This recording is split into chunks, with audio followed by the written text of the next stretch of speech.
अस्सलामु अलैकुम रहमतुल्लाहि व बरकातुहू। नमाज़ों के सजदों में दुआएं मांगना और दुआएं करना कैसा है। इसी तरीके से बहुत से लोग नमाज़ों के बाद अलग से सजदा करते हैं और उसमें दुआएं किया करते हैं। तो क्या इस तरह सजदा करके दुआएं करना सही है या नहीं है।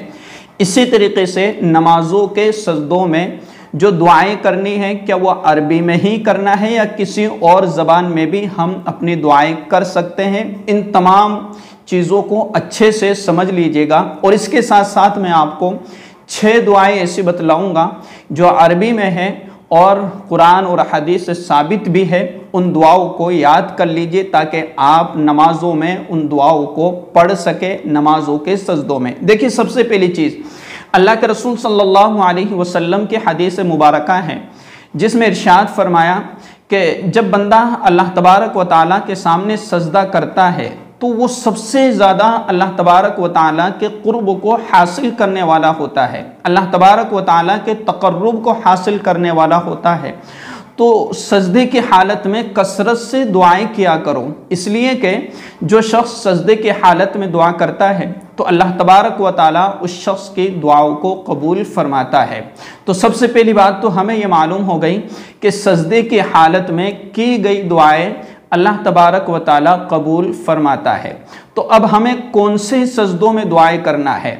अच्छा, जो फ़र्ज़ नमाजों के सजदे हैं उनमें हमें वही तस्बीह पढ़ना है जो तस्बीह हदीस से हमें साबित है और अल्लाह के रसूल सल्लल्लाहु अलैहि वसल्लम ने हमें बतलाया है। इसके अलावा हमें कोई दुआएं फ़र्ज़ नमाजों के सजदों में नहीं करना है। जैसे फ़र्ज़ नमाजों में जो तस्बीह है सुबहान रब्बियल आला 3 मरतबा 5 मरतबा, तो ये तस्बीह हमें सिर्फ इतनी ही तस्बीह पढ़ना है, इसके अलावा हमें दुआएं नहीं मांगना है। तो ये बात तो आपको अच्छे से समझ में आ गई।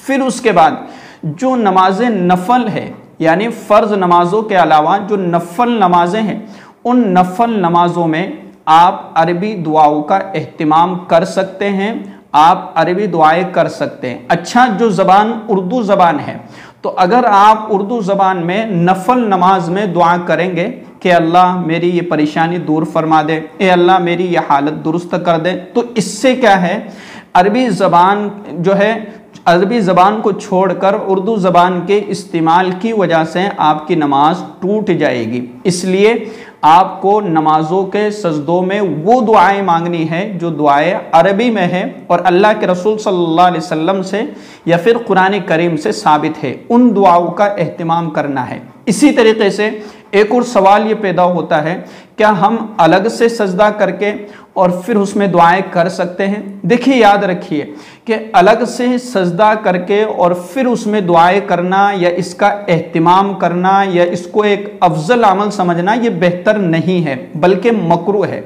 और उलमा ने इस अमल को मकरूह लिखा है। इसलिए बेहतर यह है कि इस अमल को तर्क किया जाए, इस अमल को छोड़ा जाए कि हम अलग से सजदा ना करें बल्कि हम नफल नमाज की नीयत बांधें और 2 रकात नमाज पढ़ें।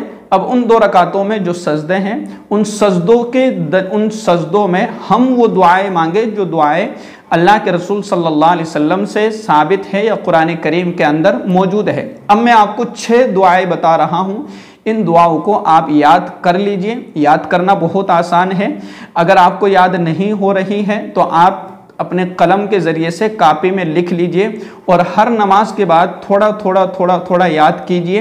इंशाअल्लाह आपको ये दुआएं बहुत जल्द याद हो जाएगी।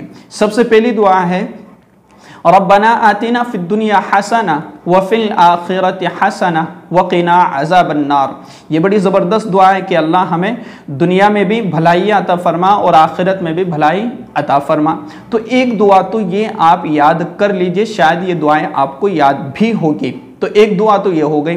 दूसरी दुआ रब्बना हब लना मिन अज़वाजिना व दुर्रियातिना कुर्रता आयुन वजअलना लिलमुत्तकीन इमामा। ये दुआ इतनी ज़बरदस्त है कि नाफरमान औलाद भी जो है इस दुआ की बरकत से अल्लाह तबारक व ताला उस औलाद को फर्माबरदार बना देगा। तो अगर आप जितना एहतिमाम के साथ और जितना आप शौक़ और ज़ौक़ के साथ और जितना अल्लाह तबारक व ताला पर एतमाद यकीन और भरोसा करते हुए